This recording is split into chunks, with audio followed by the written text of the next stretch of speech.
আসসালামু আলাইকুম বন্ধুরা, আশা করি আপনারা সকলেই ভালো আছেন। হযরত লাল শাহবাজ কালান্দার পাকিস্তানের একজন সুফি সাধক এবং ধর্মপ্রচারক ছিলেন।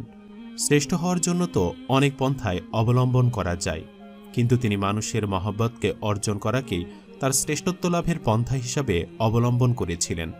তিনি পাকিস্তানের বিভিন্ন শহর ও গ্রামে ঘুরে ঘুরে মানুষের অবস্থা পর্যবেক্ষণ করতেন এবং তাদের কাছে আল্লাহ তাআলার একত্ববাদ প্রচার করতেন। সকল মানুষ তাকে খুব মানত, তাকে সম্মান করত এবং তার কথা অক্ষরে অক্ষরে পালন করত। সকলের কাছে একজন ভালোবাসার মানুষ ছিলেন তিনি। শুধু মুসলমানরাই নয়, হিন্দু সম্প্রদায়ের মানুষজনও কোনো না কোনো কারণে তার ভক্ত ছিল। এমনই একটি গ্রামে তিনি ইসলামের দাওয়াত প্রচার করতে যেতেন। সেই গ্রামের সংখ্যাগরিষ্ঠ বাসিন্দারা ছিল হিন্দু, মাত্র কিছু সংখ্যক মানুষই মুসলিম ছিল। তারা ওনার কথা খুব মনোযোগ সহকারে শুনত এবং তা আমল করত। সেই গ্রামে হিন্দু মুসলিমরা মিলেমিশে থাকত, তাদের মাঝে কোনো ধরনের কোনো সাম্প্রদায়িক দাঙ্গা ছিল না। কিন্তু সবচেয়ে অবাক করা ঘটনা ঘটে তখনই যখন একটি হিন্দু মহিলা হযরত লাল শাহবাজ কালান্দারের প্রেমে পড়ে যায়, তার মহব্বতে দিওয়ানা হয়ে যায় এবং তাকে এক নজর দেখার জন্য ব্যাকুল হয়ে ওঠে। ওই গ্রামে যেখানে বসে শায়ক বয়ান দিতেন, তার পাশেই ছিল ওই মহিলার বাড়ি। সে তার বাড়ির বহুতল বারান্দা থেকে উকি দিয়ে হুজুরের চেহারা দেখার চেষ্টা করতেন, কিন্তু তিনি যখন বয়ান দিতেন তখন তিনি তার মুখ তার গায়ে থাকা চাদর দিয়ে ঢেকে রাখতেন, যার ফলে তার চেহারা স্পষ্ট দেখা যেত না।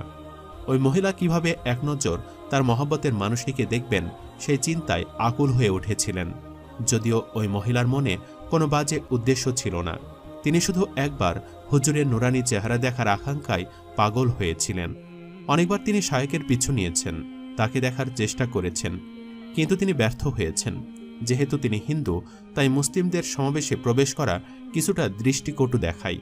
তবুও তিনি সে মুসলিমের সমাবেশে পর্যন্ত বোরখা পরে উপস্থিত হয়েছেন। নানাভাবে এদিক ওদিক থেকে উঁচু নিচু হয়ে শায়েককে দেখার চেষ্টা করেছেন, কিন্তু পারেননি। একদিন হুজুর নিজে বয়ান দিচ্ছিলেন, তখন ওই মহিলা প্রতিবারের মতোই তার বাড়ির বারান্দা থেকে উকিতে শায়েককে দেখার চেষ্টা করছিলেন, কিন্তু কোনোভাবেই তিনি সুবিধা করে উঠতে পারছিলেন না। কোনো দিক থেকেই তিনি কিঞ্চিত পরিমাণও শায়েকের চেহারা কোনো অংশে দেখতে পাচ্ছিলেন না। এক পর্যায়ে তিনি অস্থির হয়ে ওঠেন এবং উকি দিয়ে বারবার দেখার চেষ্টা করতে গিয়ে তিনি বারান্দা থেকে নিচে পড়ে যান আর একদম শায়েকের সামনে গিয়ে পড়েন। তার শরীর রক্তাক্ত হয়ে যায়। যখন তিনি জীবন মৃত্যুর মাঝামাঝি সময় উপস্থিত, তখন শায়েকের মুখ থেকে চাদর সরে যায়। মৃত্যুর আগে ওই মহিলা একবার শায়েকের চেহারা দেখার সুযোগ পান। ওই মহিলার পরিবারের লোকেরা দৌড়ে আসে। তার পরিবারের সকলেই জানত সে কোনো বারান্দা দিয়ে সবসময় উকি দিত। তারা সকলে শায়েকের কাছে সব কথা খুলে বললেন। শায়েক মেয়েটির ছিন্ন বিচ্ছিন্ন শরীরে তার গায়ের চাদরটি জড়িয়ে দিলেন, যাতে মৃত্যুর সময় তার পর্দা নষ্ট না হয়। এভাবে বেশ কিছুক্ষণ সময় মেয়েটির পরিবারের আর্তনাদ এবং কান্নাকাটি চলল। গ্রামের সকল মানুষ একত্র হয়ে গেল। অনেকক্ষণ কান্নাকাটির পর মেয়েটির পরিবারের লোকজন শায়েকের কাছে মেয়েটির লাশ নিয়ে যাওয়ার জন্য অনুমতি চাইল, কারণ তখনও শায়েকের চাদর দিয়ে মেয়েটির শরীর ঢাকা ছিল। তিনি অনুমতি দিলেন, কিন্তু মেয়েটার পরিবারের লোকজন যখন মেয়েটির লাশ উঠানোর চেষ্টা করল, তারা কোনোভাবে সফল হল না। ইতিমধ্যে হুজুর সমাবেশ ত্যাগ করেছেন, কারণ তার সালাতের সময় হয়ে গিয়েছে। তিনি সালাত আদায় করতে চলে গিয়েছেন। যখন মেয়েটির পরিবারের ২-৩ জন লোক তার লাশ উঠাতে পারল না, তখন তারা তাদের পরিবারের সকল সদস্যদেরকে ডেকে আনল। ৫-১০ জন বলিষ্ঠ পুরুষ মিলেও সামান্য ৫০ কেজি ওজনের ওই মেয়েটিকে উঠাতে পারছিল না। এরপর তারা কোনোভাবে যখন মেয়েটির লাশ উঠাতে পারল না, তখন তারা গ্রামের কয়েকজন পালোয়ান ডেকে নিয়ে আসলো। ২-৩ জন পালোয়ান আসলো। তারা মনে মনে ভাবল, তারা এত কঠিন কঠিন কাজ করে, আর সামান্য এই মেয়ের লাশ উঠানো কি এমন বড় কাজ? তারা সকলে মিলে সম্মিলিতভাবে চেষ্টা করতে থাকলো মেয়েটির লাশ ওঠানোর জন্য, কিন্তু কোনোভাবেই ওইখান থেকে মেয়েটির লাশ ওঠানো যাচ্ছিল না। এরপর সকলে নিরুপায় হয়ে গ্রামের পণ্ডিতকে বিষয়টি জানালো। যথাসময়ে পণ্ডিত উপস্থিত হলেন। তিনি মেয়েটির লাশ পর্যবেক্ষণ করলেন এবং চোখ বন্ধ করে কিছু একটা ভাবলেন। কিছুক্ষণ পর তিনি চোখ খুলে বললেন, তোমাদের আগে এখানে আরও একজন ব্যক্তি উপস্থিত ছিলেন, সে কে? তখন সকলে বলে উঠল, তিনি আর কেউ নন, তিনি হযরত লাল শাহবাজ কালান্দার। কিছুক্ষণ আগেও তিনি এখানে উপস্থিত ছিলেন, বয়ান দিচ্ছিলেন। সালাতের সময় হয় তিনি সালাত আদায় করতে চলে গেছেন। তখন পণ্ডিত বললেন, এ বিষয়ে আমি কিছু করতে পারবো না, এর সমাধান একমাত্র তিনিই দিতে পারবেন। তোমরা বরং তার কাছেই যাও। তখন গ্রামের কয়েকজন মানুষ গ্রামের মসজিদে গিয়ে হুজুরকে ডেকে নিয়ে আসলো এবং তারা সকলেই সমাধান চাইল। তখন হুজুর বললেন, তোমরা যতই চেষ্টা করো না কেন, এই মেয়েটির লাশ মাটি থেকে উঠাতে পারবে না, কারণ তাকে পাকড়াও করে রেখেছে স্বয়ং ফেরেশতাগণ। আর সে হিন্দু নয়, মৃত্যুর আগে সে কালিমা পড়ে মুসলমান হয়েছিল। সে বলেছিল, নিশ্চয়ই আল্লাহ এক ও অদ্বিতীয় এবং রাসূলুল্লাহ সাল্লাল্লাহু আলাইহি সাল্লাম তার বান্দা ও রাসূল। সে মনে প্রাণে আল্লাহকে সৃষ্টিকর্তা হিসেবে গ্রহণ করেছিল এবং সে চুপি চুপি আল্লাহর ইবাদত করত, যদিও তার পরিবারের মানুষজন সেটা জানত না। এই মেয়েটির লাশ কোনোভাবেই চায় না তাকে হিন্দু ধর্মের রীতি অনুযায়ী চিতায় পোড়ানো হোক। সে চায় তার লাশ মুসলিম ধর্মাবলম্বীদের মতো দাফন করা হোক।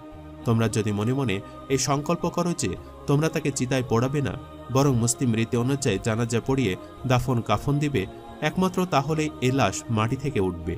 অন্যথায় ফেরেশতাগণ এই লাশ তোমাদেরকে নিয়ে যেতে দিবে না। তখন মেয়েটির পরিবারের লোকজন বাধ্য হয়ে মনে মনে সংকল্প করল যে তারা মেয়েটিকে দাফন করবে মুসলিম রীতি অনুযায়ী। তখন খুব সহজে দুজন মানুষ মিলে মেয়েটির লাশ উঠাতে সক্ষম হলো এবং মুসলিম রীতি অনুযায়ী মেয়েটিকে শেষ গোসল দেওয়ানো হলো। অদ্ভুতভাবে মেয়েটির লাশ থেকে আধা দিকে একটি সুগন্ধ ভেসে আসছিল। এ যেন প্রশান্তিময় একটি সুগন্ধ। ওই গ্রামের সকলে ওই দিন ওই মেয়ের জানাজায় শরিক হয়েছিল। এরপর মেয়েটিকে কবর দেওয়া হলো। অলৌকিক এই ঘটনা গ্রামের সকল হিন্দুদের মনকে নাড়া দিয়েছিল, তাদের বিবেককে জাগ্রত করেছিল। তারা বুঝতে পেরেছিল আল্লাহ তাআলা এক ও অদ্বিতীয় এবং তিনি ছাড়া আর কোনো ইলাহ নেই। তিনি যদি চান তিনি সবকিছু করতে পারেন। তার প্রমাণ তারা স্বচক্ষে দেখেছিল ওই দিন। এই ঘটনার পরে ওই গ্রামের সকল হিন্দু ধর্মাবলম্বীরা একত্রে কালিমা পড়েন এবং শান্তির ধর্ম ইসলাম গ্রহণ করেন। তারা সকলে মুসলিম হয়ে যান। বিরল এই ঘটনা ছড়িয়ে পড়ে গ্রাম থেকে গ্রামান্তরে। দূর দূরান্ত থেকে গ্রাম ও শহরের অনেক মানুষ মেয়েটির লাশ দেখার জন্য গ্রামে আসত এবং এই ঘটনা থেকে শিক্ষা নিয়ে নিজের ঈমানকে আরও মজবুত করে তুলত। এভাবে আল্লাহ তাআলা হিন্দু হয়ে জন্ম নেওয়া সত্ত্বেও একজন মানুষকে ঈমানের আলোয় আলোকিত করে শান্তির মৃত্যু দিয়েছিলেন। আল্লাহ তাআলার অলি আউলিয়াদের প্রেমে যারা বুঁদ হয়ে থাকেন, যারা হুজুর মাওলানাদের মহব্বতে দিওয়ানা হন, আল্লাহ তাআলা তাদের মনে জায়গা করে নেন এবং তাদেরকে সঠিক পথ প্রদর্শন করেন। যুগে যুগে আল্লাহ তাআলার প্রেরিত এরকম অনেক নবী রাসূলের অনুসারীগণ, পীর আউলিয়াদের অনুসারীগণ, শায়খ মাওলানাদের মহব্বতকারীকে আল্লাহ তাআলা ঈমানের সহিত মৃত্যু দান করেছেন। এই মেয়েটির ক্ষেত্রেও তার ব্যতিক্রম হয়নি। নিশ্চয়ই আল্লাহ তাআলা মহান। সুবহানাল্লাহ। সম্মানিত দর্শক, ভিডিওটি আপনাদের কাছে কেমন লেগেছে তা আমাদের কমেন্ট করে অবশ্যই জানাবেন। আর সবাই আমাদের সাথেই থাকবেন। আজ তাহলে এই পর্যন্তই। আপনারা ভালো থাকবেন, সুস্থ থাকবেন। আল্লাহ হাফেজ।